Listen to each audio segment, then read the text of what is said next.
여러분 안녕하십니까, 진성호입니다. 한덕수 대통령 권한대행 겸 국무총리가 어제 더불어민주당 주도로 국회에서 탄핵소추안이 의결되면서 직무정지 상태에 들어갔습니다. 사실 한덕수 대행은 버텨도 됐습니다. 이게 지금 151석 이상인지 200석 이상인지 아무튼 이렇게 법률적인 해석도 분분한데 우원식 국회의장이 일방적으로 민주당에 유리한 해석을 하면서 192석 찬성으로 한덕수 탄핵소추안은 국회를 통과했고, 한덕수 총리는 긴급 입장문을 내고 혼란을 막기 위해서 직무정지에 들어가겠다고 했습니다. 그리고 최상목 경제부총리가 대통령 권한대행 부총리가 됐습니다. 자, 그런데 굉장히 빠릅니다. 미국 국무부, 미국 국방부가 연이어서 최상목 대통령 권한대행에 대한 지지 선언을 했습니다. 또 더불어민주당은 최상목 대통령 권한대행 겸 부총리를 협박하기 시작했습니다. 자, 지금 민주당 이런 식으로 해서 대한민국 국무회의를 마비시킬 모양입니다. 최상목 빨리 헌법재판관 임명하라. 그렇지 않으면 따박따박 한 명씩 탄핵시켜버리겠다. 그러면 직무가 정지됩니다.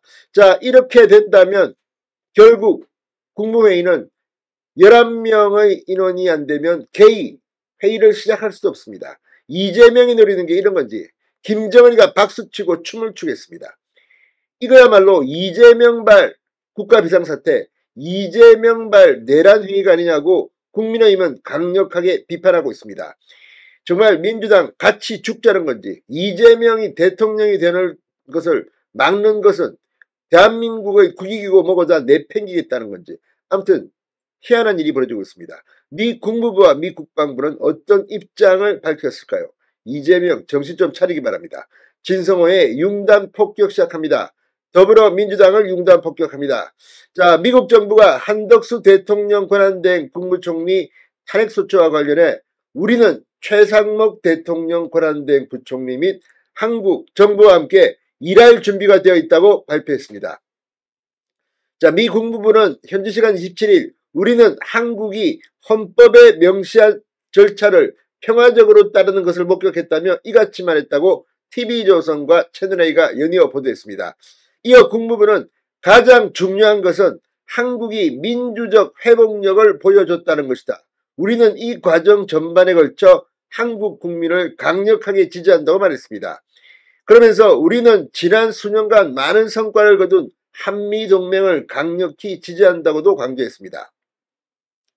미국 국방부도 긴급 입장에서 우리는 한국 국민 민주적 절차 및 법치에 대한 우리의 지지를 다시 한번 강조한다. 한미동맹에 대한 우리의 공약은 굳건하다고 말했습니다. 미 국방부는 최근 몇 년간 한미동맹은 큰 진전을 이뤘다. 우리는 한국과 협력해 더 많은 진전을 이루기를 기대한다고 덧붙였습니다. 앞서 미 정부는 윤석열 대통령의 비상계엄 선포에 대해서 중대한 우려라는 표현을 썼습니다. 민주주의와 헌법 절차에 따른 문제 해결도 강조해왔습니다. 자, 지금 이런 미국의 태도 뭘 의미하겠습니까?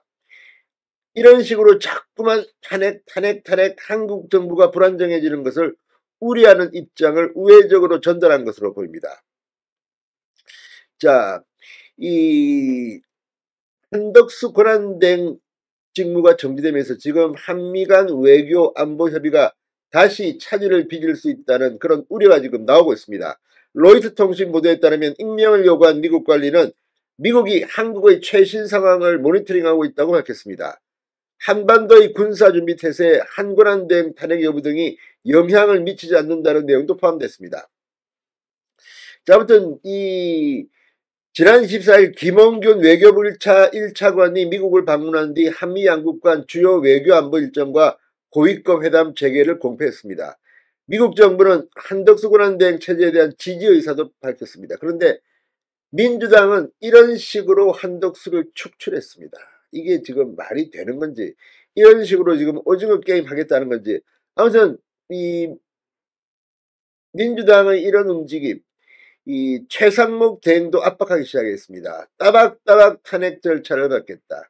국정마비, 민주당 책임론, 이게 지금 부상하기 시작했습니다. 지금 이제 최상목 경제부총리가 탄핵되면 다음은 이주호 교육부 장관 겸 사회부총리, 그 다음은 유상임 과학기술정보통신부 장관, 그 다음은 조태열 외교부 장관, 그 다음은 김영호 통일부 장관. 그런데 김영호 통일부 장관까지 만약 탄핵되면 이제 국무회의는 11명이 안 돼서 정족수가 안 돼 회의도 열 수 없습니다. 이런 무정부 상태를 민주당이 바라고 이런 짓을 하는지는 모르겠지만 그러면 안 됩니다. 지금 이들은 정권력에 눈이 멀어서 이재명이 지금 굉장히 조급해졌습니다. 어제 한 행동, 그저께 한 행동, 집회에 참석하시오. 급하긴 급해나옵니다. 이러다가 내가 큰일 나겠다. 내년 2월에 이재명 선거법 2심이 열린다는 이야기도 있습니다. 그렇다면 자기가 피선거권이 박탈당하기 전에 빨리 윤 대통령을 끌어내기 위해서 이렇게 헌법재판관 임명을 빌미로 한 명 지사 탄핵해버리겠다는 건지. 지금 민주당 일부에서는 무더기 장관 탄핵 이야기도 나옵니다. 5명을 한꺼번에 해버리면 국무회의는 마비됩니다. 이거야말로 이재명발 내란 사태가 아니지. 도대체 이들은 정권 잡는 거 말고는 아무 관심이 없다는 건지. 진성호의 융단 폭격이었습니다. 여러분 감사합니다.